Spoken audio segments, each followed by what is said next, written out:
திருச்செந்தூர் முருகன் கோவிலில் அமைச்சரிடமே அர்ச்சகர்கள் 4000 ரூபாய் பெற்றதாக புகார் எழுந்திருக்கிறது.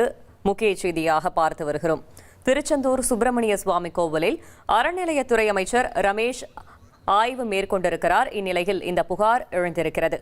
மேலும் தகவலை செய்தியாளர் பாரதி ராஜா வழங்கிட கேட்கலாம். பாரதி ராஜா, வணக்கம். இந்த புகார் தொடர்பான முழு தகவலையும் சொல்லுங்க.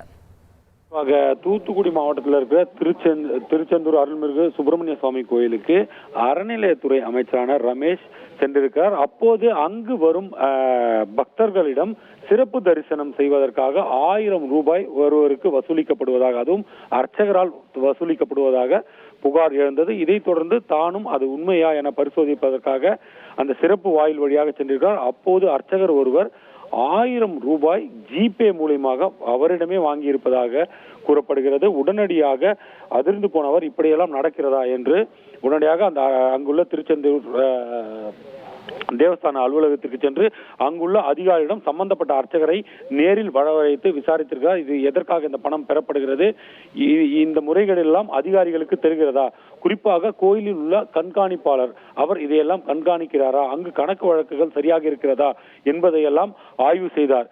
அது மட்டுமல்ல, அங்கு வரும் பக்தர்களிடம் அங்கு அன்னதானம் வழங்கப்படுகிறது, அன்னதானத்திற்கென சிறப்பு நிதி வசூலிக்கப்படுகிறது, அந்த நிதி முறையாக பயன்படுத்தப்படுகிறதா, அன்னதானம் அனைத்தும் முறையாக வழங்கப்படுகிறதா, அதன் தரம் எவ்வாறு உள்ளது என்பதெல்லாம் பக்தர்களிடம் கேட்டறிந்தார். தற்போது இந்த ஆய்வு என்பது தொடர்ந்து நடைபெற்று வருகிறது. எதற்காக இந்த முக்கியமான ஆய்வு அப்படின்னு பாத்தீங்கன்னா, டிக்கெட் விற்பனையிலும் மோசடி, அதாவது சிறப்பு தரிசனத்திற்காக அங்கு 100 ரூபாய் 200 ரூபாய் என இருக்குது, அதெல்லாம் முறையாக செயல்படுகிறதா என்பதையெல்லாம் முழுமையாக ஆய்வு செய்தார். அதே போல பின்வாசல் வழியாக கோயிலிலிருந்து பக்தர்கள் வெளியேறும் வாயில் வழியாக சில பக்தர்கள் உள்ளே நுழைவதையும் பார்த்திருக்கார். அதெல்லாம் எப்படி நடக்கிறது, அதற்காக பணம் வசூலிக்கப்படுகிறதா, யாரெல்லாம் பணம் வசூலிக்கிறார்கள் என்பதையெல்லாம் ஆய்வு செய்வதுடன் சிசிடிவி காட்சிகளையும் அவர் ஆய்வு செய்ய இருப்பதாக கூறப்படுகிறது.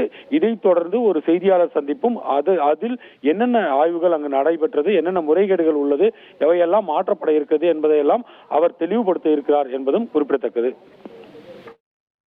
தகவல்களுக்கு நன்றி பாரதி ராஜா.